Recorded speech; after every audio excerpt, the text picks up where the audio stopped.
ಅನೇಕ ಮಹನೀಯರ ಸಹಕಾರದೊಂದಿಗೆ ವಿಶ್ವ ದಾಖಲೆಯ ಸಂವಿಧಾನ ಈ ದೇಶದಲ್ಲಿ ಲಿಖಿತ ರೂಪದಲ್ಲಿರ್ತಕ್ಕಂಥ ವಿಶ್ವ ದಾಖಲೆ ಸಂವಿಧಾನ ಯಾವುದಾದ್ರೂ ಇದ್ರೆ ಈ ದೇಶದ ಪ್ರಧಾನಮಂತ್ರಿ ನರೇಂದ್ರ ಮೋದಿ ಅವರು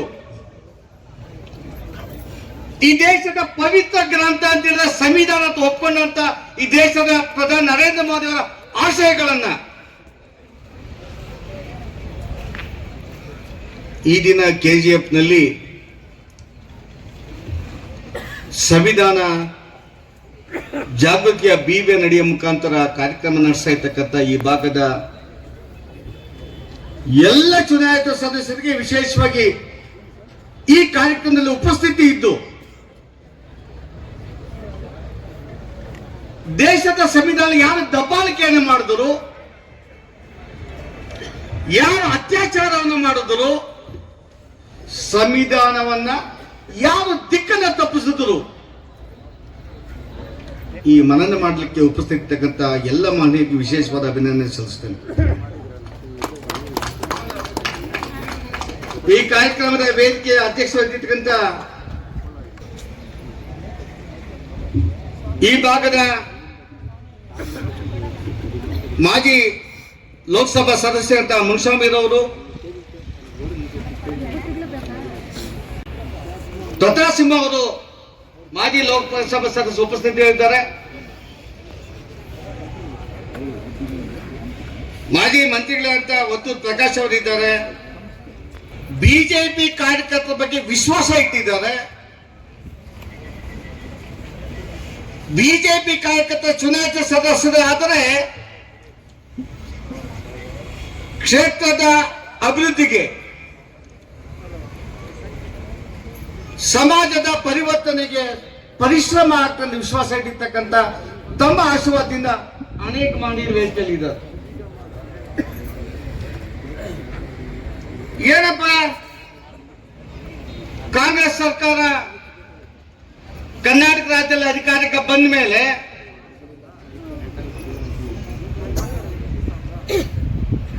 ಈ ದೇಶದಲ್ಲಿ ಇತ್ತೀಚೆಗೆ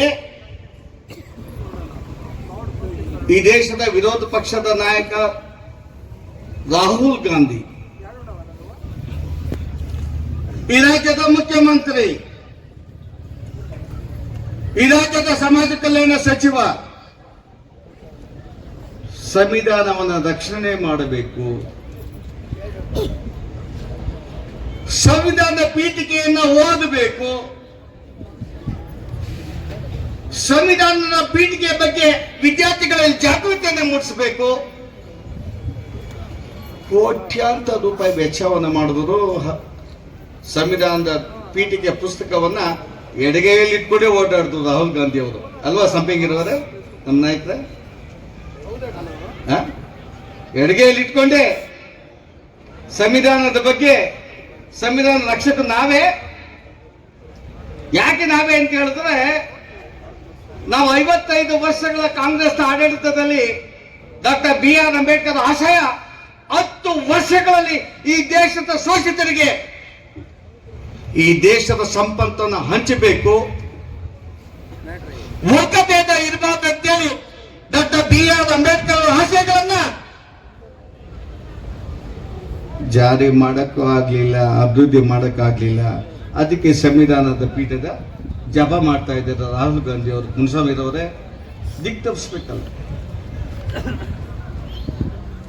ನಾನೇನು ಸಾಧನೆ ಮಾಡದಿದ್ದಾಗ ಸಾಧನೆ ಮಾಡ್ತಾ ಇರ್ತಕ್ಕಂಥ ಒಬ್ಬ ಜನಪ್ರತಿನಿಧಿ ಮೈಕ್ ಮುಂದೆ ನಿಂತ್ಕೊಂಡಾಗ ಏನೋ ದಿಕ್ ತಪ್ಪಿಸ್ಬೇಕಲ್ಲ ಸಮಾಜವನ್ನ.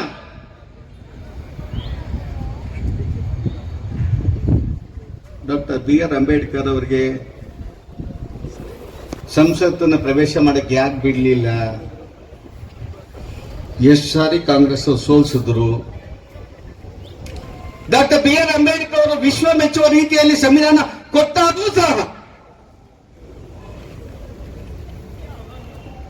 ಮಹಿಳೆಯರಿಗೆ ಸಮಾನತೆ ಕೊಡಕ್ಕಾಗಲಿಲ್ಲ ಅಂತ ಕೊರಗು ಹಿಂದುಳಿದ ವರ್ಗದವರಿಗೆ ಮೀಸಲಾತಿ ಕೊಡಕ್ಕಾಗಲಿಲ್ಲ ಅಂತ ಕೊರಗು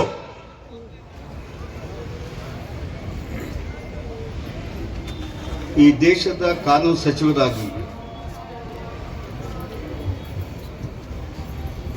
ಅನೇಕ ಆರೋಗ್ಯ ಸಮಸ್ಯೆಗಳ ಮಧ್ಯೆನೂ ಸಹ ಅನೇಕರ ಅಸಹಕಾರವಿದ್ರೂ ಸಹ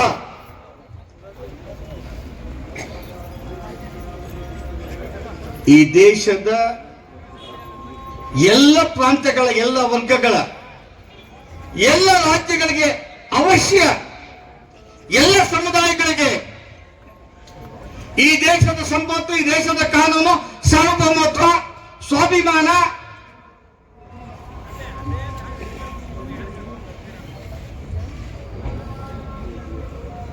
ಎಲ್ಲೋ ಒಂದು ಕೊರತೆ ಯಾವುದಲ್ಲಿತ್ತು. ಹಿಂದುಳಿದವರಿಗೆ ಮೀಸಲಾತಿ ಕೊಡಬೇಕಾಗಿತ್ತು, ಮಹಿಳೆಯರಿಗೆ ಸಮಾನತೆ ಕೊಡಬೇಕಾಗಿತ್ತು ಅಂತೇಳಿ ಸದನದಲ್ಲಿ ಮಂಡನೆ ಮಾಡಿದ್ರೆ ಒಂದು ರಾಷ್ಟ್ರೀಯ ಪಕ್ಷದ ರಾಷ್ಟ್ರೀಯ ಸರ್ಕಾರ ಅಧಿಕಾರದಲ್ಲಿದ್ದಾಗ ನಿಮ್ಮ ಕಾಂಗ್ರೆಸ್ನ ಕೈಗೊಂಬೆಯ ಮಂತ್ರಿಮಂಡಲದ ಮಂತ್ರಿ ಆಗಿರ್ಲಿಲ್ಲ ಡಾಕ್ಟರ್ ಬಿ ಆರ್ ಅಂಬೇಡ್ಕರ್ ಅವರು.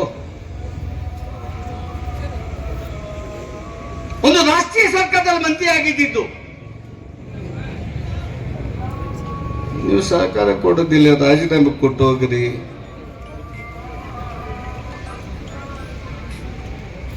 ಸ್ವಾತಂತ್ರ್ಯ ಪೂರ್ವದಲ್ಲಿ ಬ್ರಿಟಿಷರಿಗೆ ಈ ದೇಶದ ಅಸ್ಪೃಶ್ಯರ ಬಗ್ಗೆ ಮನವರಿಕೆ ಮಾಡಿಕೊಟ್ಟಂತ ಯಾಕೆ ಸ್ವಾತಂತ್ರ್ಯದ ನಂತರ ಈ ದೇಶದ ಅಸ್ಪೃಶ್ಯ ರಕ್ಷಣೆ ಅವಶ್ಯಕತೆ ಇದೆ ಅಂತ ಪ್ರತಿಪಾದನೆ ಮಾಡಿದಂತ ಡಾಕ್ಟರ್ ಬಿ ಆರ್ ಅಂಬೇಡ್ಕರ್ ಅವರು ಮಂತ್ರಿ ಆಗಿದ್ರೆ ಏನು ಹೋದ್ರೆ ಏನು. ಈ ಮನಸ್ಥಿತಿ ಇರ್ತಕ್ಕಂಥ Congress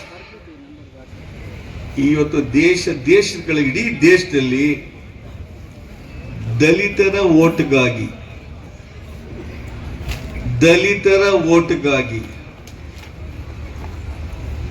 doctor B R Ambedkar ಅವರ ಪುತ್ಥಳಿಗಳ ಅನಾವರಣೆ, ಡಾಕ್ಟರ್ ಬಿ ಆರ್ ಅಂಬೇಡ್ಕರ್ ಅವರ ಪಲ್ಲಕ್ಕಿ ಜಾಥಾಗಳು. ಆ ಊರಿನಲ್ಲಿ ನೀರು ಕೊಡಕ್ಕಾಗೋದಿಲ್ಲ, ರಸ್ತೆ ಕೊಡಕ್ಕಾಗಲ್ಲ, ಚರಂಡಿ ಕೊಡಕ್ಕಾಗಲ್ಲ, ಮನೆ ಕೊಡಕ್ಕಾಗಲ್ಲ, ಸ್ಮಶಾನ ಕೊಡಕ್ಕಾಗೋದಿಲ್ಲ, ನೀವು ಉಳಿವಂತ ಭೂಮಿಗೆ ಹಕ್ಕತ್ತ ಕೊಡಕ್ಕಾಗೋದಿಲ್ಲ, ಪಲ್ಲಕ್ಕಿ ಮೆರವಣಿಗೆ ಮಾಡಿಸ್ತೀರಾ?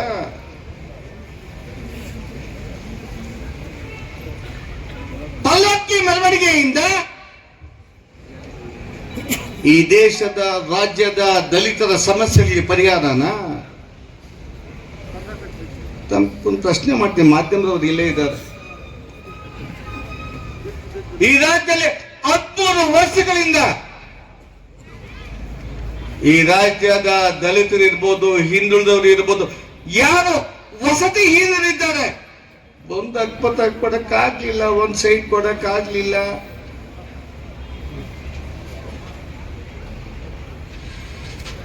ಒಂದು ಸರ್ಕಾರಿ 1 ಎಕರೆ ಭೂಮಿ ಹಟ್ಟಲಿಲ್ಲ. ನಿಮ್ಗೆ ಯಾಕೆ ಅಧಿಕಾರ? ಸಂವಿಧಾನದ ಆಶಯಗಳು ಜಾರಿಯಲ್ಲಿ ಇದೆಯಾ ಕರ್ನಾಟಕ ರಾಜ್ಯದಲ್ಲಿ? ನಾಚಿಕೆ ಆಗ್ತದೆ.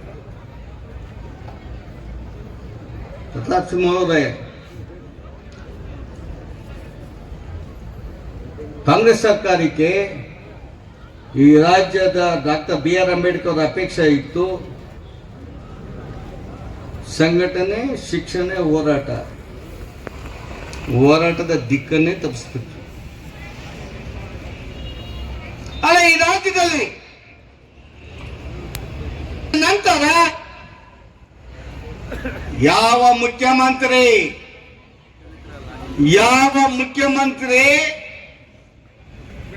SCP-TSP ಕಾನೂನನ್ನ ಈ ದೇಶದಲ್ಲಿ ಜಾರಿ ಕೊಟ್ಟಂತ 2ನೇ ಮೊದಲ ರಾಜ್ಯ ಕರ್ನಾಟಕ ಅಂತ ಹೇಳಿದ್ನೋ ಅದೇ ಮುಖ್ಯಮಂತ್ರಿ 46,000 ಕೋಟಿ SCP-TSP ಡೈವರ್ಟ್ ಮಾಡಿದ್ರಲ್ಲ.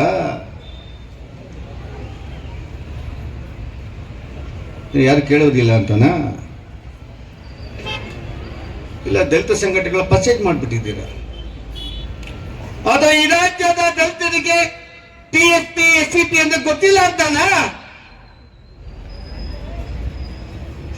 ಅಲ್ಲ, ಡೈವರ್ಟ್ ಮಾಡೋಕ್ಕೆ ಯಾವುದು ನಿಮ್ಗೆ ಅಧಿಕಾರ ಕೊಟ್ಟಿದ್ದು? ಯಾವ ಪ್ಲಾನಿಂಗ್ ಕಮಿಷನ್ ನಿಮ್ಗೆ ಅನುಮತಿ ಕೊಟ್ಟಿದ್ದು? ಯಾಕೆ ನಿಮ್ಗೆ ಇನ್ನೂ FIR ಹಾಕ್ಲಿಲ್ಲ ನಿಮ್ಮ ಮೇಲೆ? ಸಂವಿಧಾನ ಮೇಲೆ ದಾಳಿ ಯಾವ ರೀತಿ ಆಗ್ತಾ ಇದೆ ಅಂತ ನನ್ಗೆ ಆಶ್ಚರ್ಯ ಆಗ್ತಾ ಇದೆ ರೀ. ಈ ರಾಜ್ಯದ ವಿಧಾನಸೌಧದಲ್ಲಿ 17 ಜನ ಪರಿಶಿಷ್ಟ ಪಂಗಡದ ಶಾಸಕರು 185 ಕೋಟಿ ಬಾರ್ಗಳಿಗೆ ಹೋಗ್ತದೆ ಹಣ, ಬಂಗಾರದ ಅಂಗಡಿಗೆ ಹೋಗ್ತದೆ ಹಣ. ಅಲ್ಲ, ಕಾರ್ ಪರ್ಚೇಸ್ ಮಾಡಕ್ ಹೋಗ್ತದೆ. ಈ ರಾಜ್ಯದ ಸಂವಿಧಾನಬದ್ಧವಾಗಿ ಮುಖ್ಯಮಂತ್ರಿ ಹೇಳ್ತಾರೆ, ಹೌದು ರೀ ಕಳ್ತನ ಆಗ್ಬಿಟ್ಟಿದೆ. ಅದಕ್ಕೆ ಕಳ್ತನ ಆಗ್ಬಿಟ್ಟಿದೆ ರೀ. ಯಾವ ಸಂವಿಧಾನದಲ್ಲಿ ನಿಮ್ಗೆ ಅವಕಾಶ ಕೊಟ್ಟಿದೆ ಮುಖ್ಯಮಂತ್ರಿಗಳೇ? ಈ ರಾಜ್ಯದ ಮುಖ್ಯಮಂತ್ರಿಯಾಗಿ ಸದನದಲ್ಲಿ 80 ಕೋಟಿ ಕಳ್ತನ ಆಗ್ಬಿಟ್ಟಿದೆ. ಗೊತ್ತದೆ ಬಿಡಿ, ನಿಮ್ಮ ಅಪ್ಪಂದ ದುಡ್ಡು.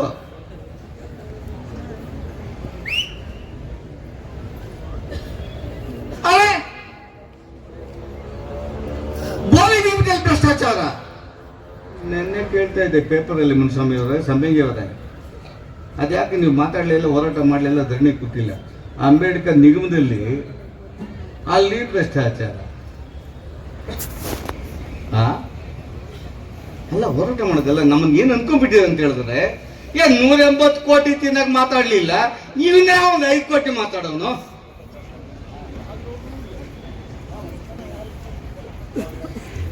ಡಾಕ್ಟರ್ BR ಅಂಬೇಡ್ಕರ್ ಅವರು ಸಂವಿಧಾನ ಸಮರ್ಪಣೆ ಮಾಡಿದಾಗ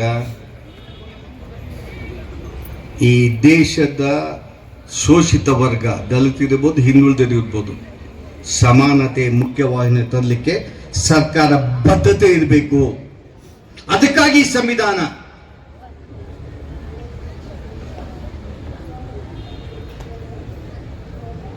ಸಂಪಂಗಿಯವರು ಹೇಳ್ತಾ ಇದ್ರು, ಯಾರ ಹತ್ರ ಹೋಗ್ಬೇಕು, ಯಾರ ಹತ್ರ ನಮಸ್ಕಾರ ಮಾಡಬೇಕು, ಯಾರ ಹತ್ರ ಲೆಟರ್ ಹೋಗ್ಬೇಕು, ಆಡಳಿತ ಈ ಕೇಂದ್ರೀಕೃತ ಎಲ್ಲ ಆಗಿದೆಯೋ ಅಂತ.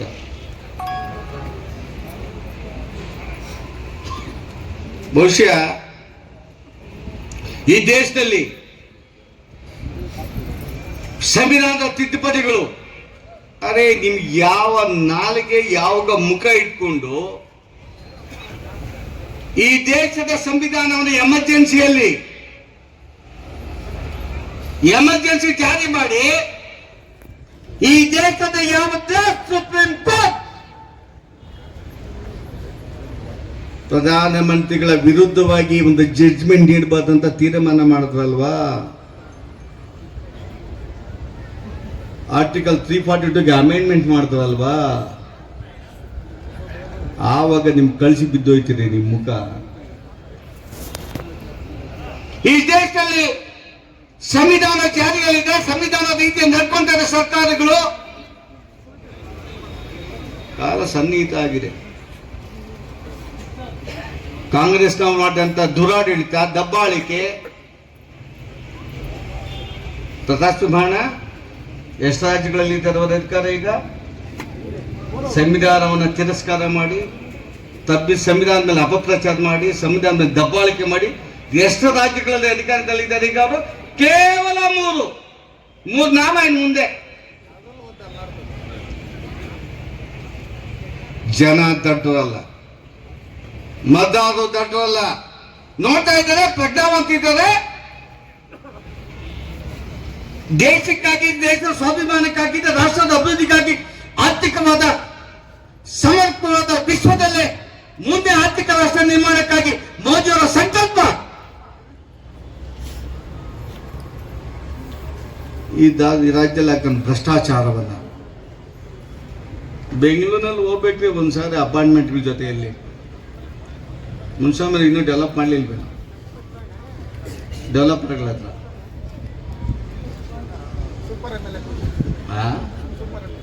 ಅಲ್ಲ, ಟ್ರೆಜರಿಗೆ ಒಂದು, ಬ್ಯಾಂಕ್ ಒಂದು, ಇನ್ನೊಂದು ಕಡೆ ಒಂದು ಅಲ್ಲ ಮಂಜಣ್ಣ ಪ್ರಕಾಶಿದ್ದಾರೆ.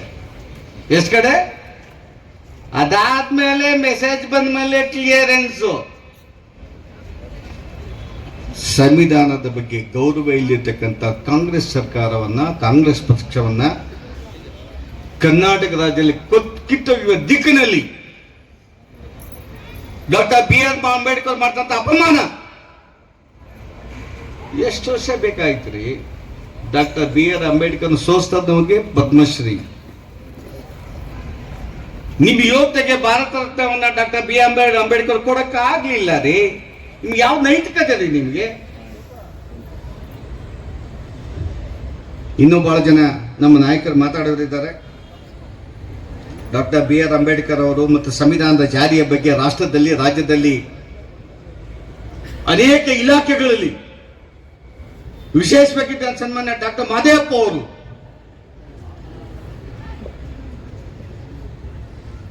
ಸಂವಿಧಾನದ ಪೀಠಿಕೆ ಪುಸ್ತಕವನ್ನು ಕೋಟಿಗಳು ಲೂಟಿ ಮಾಡಿಬಿಟ್ರು. ಅನೇಕ ನಿಗಮಗಳನ್ನ ಮುಚ್ಚಿಬಿಟ್ರು, ಪರ್ಮನೆಂಟ್ ಆಗಿ ಲಾಕ್ ಮಾಡಿಬಿಟ್ರು ನಿಗಮಗಳನ್ನ. ಇದು ಬಗ್ಗೆ ಮಾತಾಡೋದು ಬಹಳ ಸಮಯ ಬೇಕಾಗಿ ಬರ್ತದೆ. ಡಾಕ್ಟರ್ BR ಅಂಬೇಡ್ಕರ್ ಅವರ ಲಿಖಿತ ಸಂವಿಧಾನ ಈ ದೇಶದ ಪವಿತ್ರ ಗ್ರಂಥ, ಈ ದೇಶದ, ಈ ರಾಜ್ಯದ ಶೋಷಿತರ ರಕ್ಷಣೆ ಈಗಾಗ್ತಾ ಇದೆ. ಪ್ರತಿಯೊಬ್ಬ ಸಂವಿಧಾನದಲ್ಲಿ ಏನು ಅಡಕ ಆಗಿದೆ, ಸಂವಿಧಾನದಲ್ಲಿ ನಮ್ಗೆ ಏನು ಹಕ್ಕುಗಳಿದೆ, ಈ ದಿಕ್ಕಿನಲ್ಲಿ ನಮ್ಮ ವಿದ್ಯಾರ್ಥಿಗಳು, ಯುವಕರು, ಇಡೀ ಸಮಾಜ ನಾವು ಸಾಮಾಜಿಕವಾಗಿ, ಸಮಾಜದ ಪರಿವರ್ತನೆಗಾಗಿ ಮತದಾನದ ಸಮಯದಲ್ಲಿ ಮತದಾನಕ್ಕೆ ದಿನಾಂಕ, ಮತದಾನ ಇಂದಿನ ದಿನ 2,000ಕ್ಕೆ ನಿಮ್ಮ ಮತ, 1,000ಕ್ಕೆ ನಿಮ್ಮ ಮತ ಮಾರಾಟ ಆಗಬಾರ್ದು. ಮಾರಾಟ ಆಗದೆ ಹೋದ್ರೆ ನಿಜವಾದ ಡಾಕ್ಟರ್ BR ಅಂಬೇಡ್ಕರ್ ಆಶಯಗಳನ್ನ ಇಡೀ ರಾಜ್ಯದಲ್ಲಿ ಜಾಗೃತ ಮಾಡುವ ದಿಕ್ಕಿನಲ್ಲಿ ಪ್ರಾಮಾಣಿಕ ಕಾರ್ಯಕರ್ತರ ಪ್ರವೇಶ ಆಗ್ತದೆ. ಆ ದಿಕ್ಕಲ್ಲಿ ನಾವು ಹೋಗೋಣ ಅಂತ ಹೇಳ್ತಾ ನನಗೆ ಅವಕಾಶ ಮಾಡಿಕೊಟ್ಟಂತ